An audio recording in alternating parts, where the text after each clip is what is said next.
Hello. Today General Hospital will reveal interesting details on Tuesday, June 24, 2025. First, Curtis had taken his time before approaching Michael, fully aware that the rage simmering beneath Michael's composed exterior wasn't something to manipulate lightly. But the betrayal Drew had inflicted, having an affair with Willow and shattering the very foundation of Michael's family, left behind a raw, open wound. Curtis understood that vengeance wasn't just an indulgence for Michael. It was a necessity, a means of reclaiming power in a world where everything had been taken from him. That's why the offer Curtis presented wasn't just strategic, it was personal. He had uncovered evidence that could bring Drew to his knees, but acting alone would be too risky. He needed Michael, not just for his resources, but for the righteous fury only someone truly wronged could wield. Michael listened intently, his expression unreadable. As Curtis laid out the documents, financial records, edited contracts, and recordings implicating Drew in multiple unethical decisions, it became clear that this wasn't a vendetta built on resentment. It was a well-researched plan grounded in truth. Curtis had traced Drew's manipulations back to their origin: insider trading masked as corporate development, false charitable fronts, and most damning of all, a hidden trust fund tied to Amelia's name. Michael felt his chest tighten. This wasn't just betrayal. It was exploitation of his daughter's future. The emotional weight of it nearly crushed him, but instead of collapsing, he turned cold and decisive. He nodded once, silently signaling his agreement to move forward. With that unspoken agreement, the two men began working in secret. Michael tapped into his contacts across legal, financial, and media sectors, using his name to open doors Curtis could never reach. They crafted a narrative. Drew, once seen as a redeemed hero, would slowly be exposed as a manipulative opportunist. The first domino to fall was a leaked memo questioning the legitimacy of several boardroom votes Drew had overseen. Soon after, whispers of embezzlement and corporate espionage started circulating through business journals and gossip blogs alike. Drew's reputation began to fray, not from a single blow, but from 1,000 tiny cuts, each one orchestrated with surgical precision. While Drew scrambled to contain the chaos, Curtis and Michael set up a final trap. They arranged a fake investment meeting with a fictitious foreign firm offering a massive capital infusion. The catch? Drew had to sign legal documents waiving transparency clauses. Desperate to stabilize his public image and restore shareholder confidence, Drew signed without hesitation. Within days, the documents were submitted to a federal oversight committee, triggering an official investigation. Simultaneously, Michael released a timeline of events to a respected financial journalist, ensuring public scrutiny would keep pressure on Drew from every angle. As Drew's empire began to crumble, his closest allies distanced themselves. His name was quietly removed from upcoming charity galas. Board members resigned. Press releases were edited to exclude his contributions. The man who had once appeared invincible was now a cautionary tale in the making. Curtis watched it all unfold without satisfaction. His aim had never been revenge for its own sake. He had only wanted the truth to surface, and for those hurt by Drew's duplicity, like Michael and Willow, to finally breathe without the weight of betrayal. Michael, meanwhile, found no solace in Drew's downfall. There were no celebrations, no sense of triumph, only silence. But within that silence was clarity. He hadn't done this out of hatred. He had done it because justice couldn't always come from the courts or the boardroom. Sometimes it had to be delivered by those who were broken but still standing. He looked at Amelia one night as she slept and promised her that from now on, no one would manipulate their lives ever again, not even those once called family. In the end, Drew didn't just lose his career. He lost the illusion of control. Everything he built was stripped away, not by force, but by truth. And that, Curtis believed, was the most powerful reckoning of all. Michael, now tempered by fire, stepped into a new chapter, not as a victim of betrayal, but as a man who reclaimed his agency, his dignity, and perhaps, one day, the possibility of healing. Second, Lulu had spent countless nights replaying the moment her anger had gotten the best of her, the second she let the truth slip about Joe's paternity, a secret that was never hers to reveal. What she intended as a defense quickly turned into devastation, shattering the fragile balance that Lulu and Dante had worked so hard to preserve. The look on Joe's face when he found out was something Lulu couldn't erase from her mind. The pain, the confusion, the sense of betrayal etched into his expression, it all played back in her head like a haunting echo. In a single outburst, she had upended not only the life of a boy she cared deeply about, but also the lives of the adults who had tried to shield him from that very truth. In the days that followed, Lulu was consumed with guilt. She had tried everything, heartfelt apologies, letters, showing up at the house just to make sure Gio was okay from afar, but no one seemed willing to let her back in. Lynn had shut down completely, refusing to even acknowledge her presence. Chase, once warm and compassionate, had grown cold and distant, clearly torn between loyalty and disappointment. Dante, perhaps the most affected of all, treated her with a cold politeness that hurt more than any words could. Lulu didn't blame them. In fact, she agreed with their anger. She had made a terrible mistake, and she didn't expect forgiveness. But still, Lulu held on to a sliver of hope. She couldn't undo the damage she had caused, but she could try to prove, over time, that her remorse was real. That she wasn't just sorry, she was willing to carry the consequences, however long they lasted. She kept her distance, respecting their space, but never stopped caring. Each day, she would glance toward Dante's home from afar, wondering if one day the door might open not with hostility, but with the possibility of conversation. She knew it was a long shot. Yet somewhere deep down, she believed that Dante, despite everything, might eventually see that her actions came from a place of human weakness, not malice. So when Dante approached her earlier that day, asking if they could talk, Lulu was too stunned to answer right away. His voice had been calm, even gentle, void of bitterness or resentment. They walked together in silence for a few moments before he began to speak, not about the betrayal itself, but about Gio, about the future, and about how things couldn't stay broken forever. It wasn't an elaborate speech or a dramatic confrontation. It was simple, honest, and quietly powerful. Lulu realized then that Dante had made a choice, not to forget, but to forgive. She didn't need to ask if he had truly forgiven her.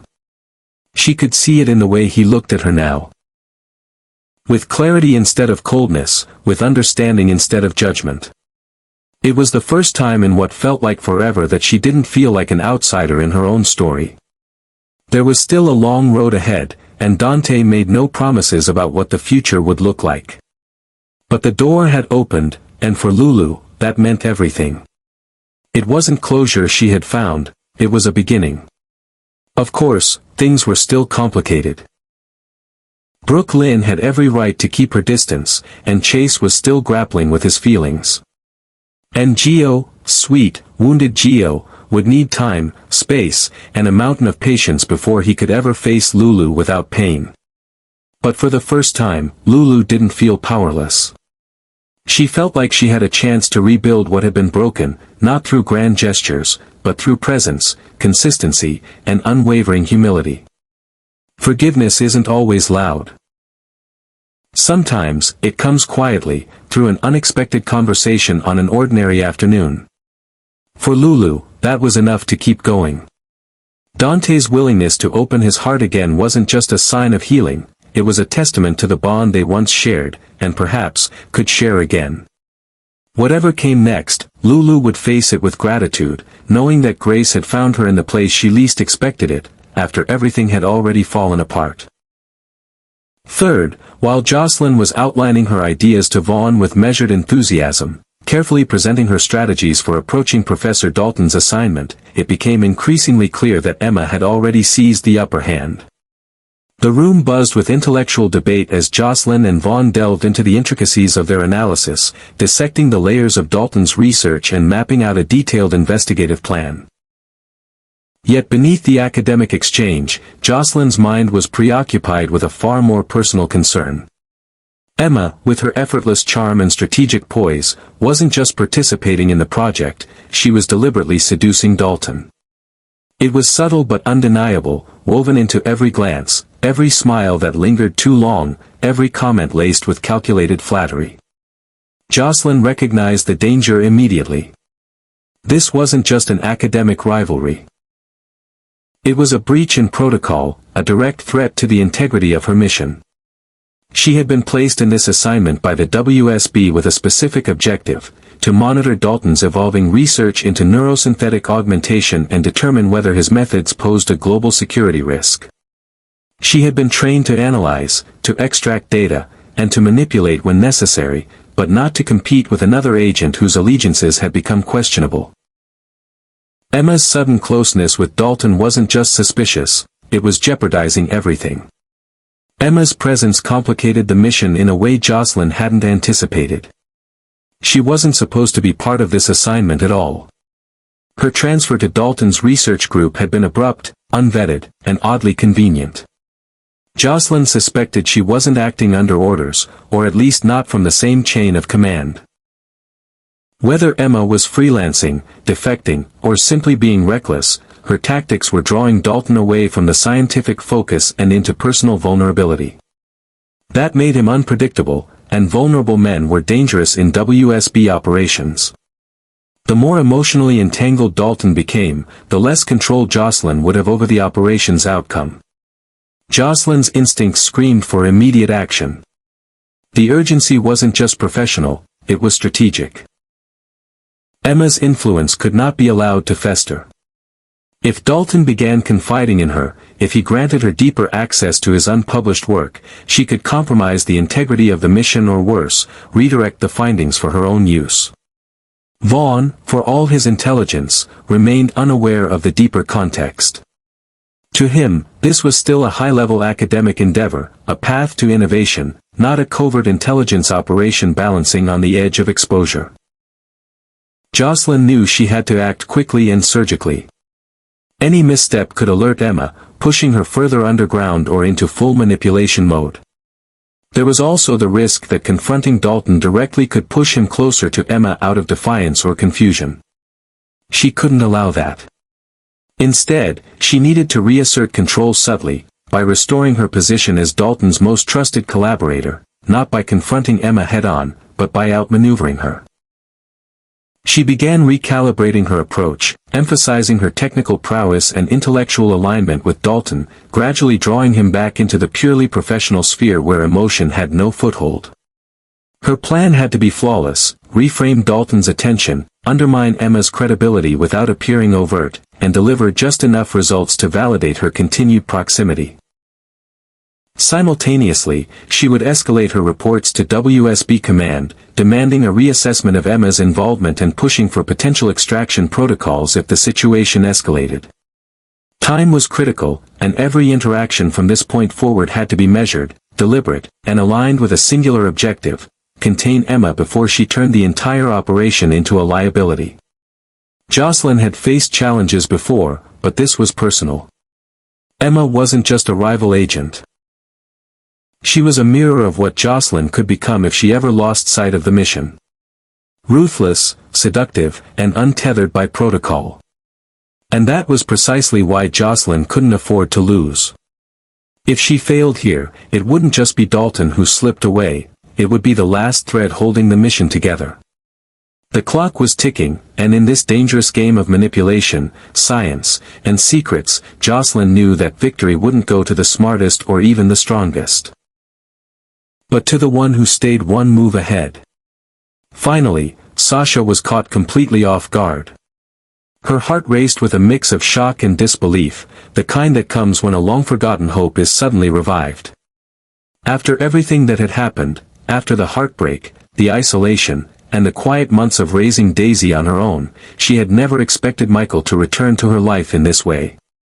She had learned to let go, to survive without expectations. But now, standing before her, Michael wasn't just apologizing, he was offering something Sasha had secretly dreamed of during every lonely night of her pregnancy: a home, a family, and the chance to finally feel chosen, not forgotten. Michael had made his decision with clarity. His relationship with Willow was officially over, burned to ashes by betrayal, mistrust, and emotional fatigue. What remained wasn't anger, but a sobering realization that he had neglected the one person who had remained quietly strong for him in the background. Sasha had given him a daughter, had carried Daisy alone through a storm of uncertainty while Michael was consumed with a fractured life and a broken marriage. It wasn't just guilt that drove him, it was a sincere desire to make things right, to be present, to be the partner and father he should have been from the start. The proposal wasn't extravagant or rehearsed. It was raw, impulsive, and deeply heartfelt.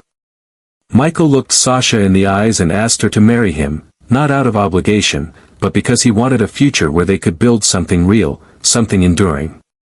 Sasha, still trembling from the weight of it all, could barely hold back her tears as she said yes. It was more than an answer, it was a release. A quiet affirmation that love, no matter how delayed or fractured, could still find its way back to the people who needed it most. Their reunion wasn't met with fanfare or public declarations. It was intimate, private, and sacred. They spent the following days rediscovering what it meant to be close again. Sasha watched as Michael held Daisy with a tenderness that melted the pain she had carried for so long. He wasn't just showing up, he was staying, fully and completely. They began making plans, choosing a house together where Daisy could grow up surrounded by stability and laughter, where the walls wouldn't echo with arguments or regret, but with music, bedtime stories, and soft moments of peace. Sasha found herself smiling more often, not because everything was perfect, but because she finally felt safe. For so long, she had lived in fear of being abandoned again, of being just a chapter in Michael's complicated life. But now, she could feel the difference in every gesture, every promise he made and kept. He was no longer a man divided between two worlds, he had chosen her, chosen their daughter, and chose the kind of life he wanted to build from the ashes of his past. For Michael, the transformation was just as profound. With Sasha by his side, he felt a sense of purpose that had eluded him during his years chasing idealized notions of love and loyalty. What he had with Sasha was real. Earned through hardship, loss, and resilience. She had seen him at his lowest and still believed in him. That kind of love didn't need grand declarations, it lived in the quiet moments, in shared responsibilities, in whispered reassurances during sleepless nights. Together, they weren't just surviving, they were healing. As days turned into weeks, and weeks into something resembling a new beginning, Sasha and Michael embraced the life they were creating. With Daisy at the heart of it all, they moved forward, not forgetting the pain that brought them here, but using it as a foundation to build something stronger. And in that shared determination, in that newfound sense of belonging, they finally found what had eluded them for so long, peace, love, and a future worth fighting for.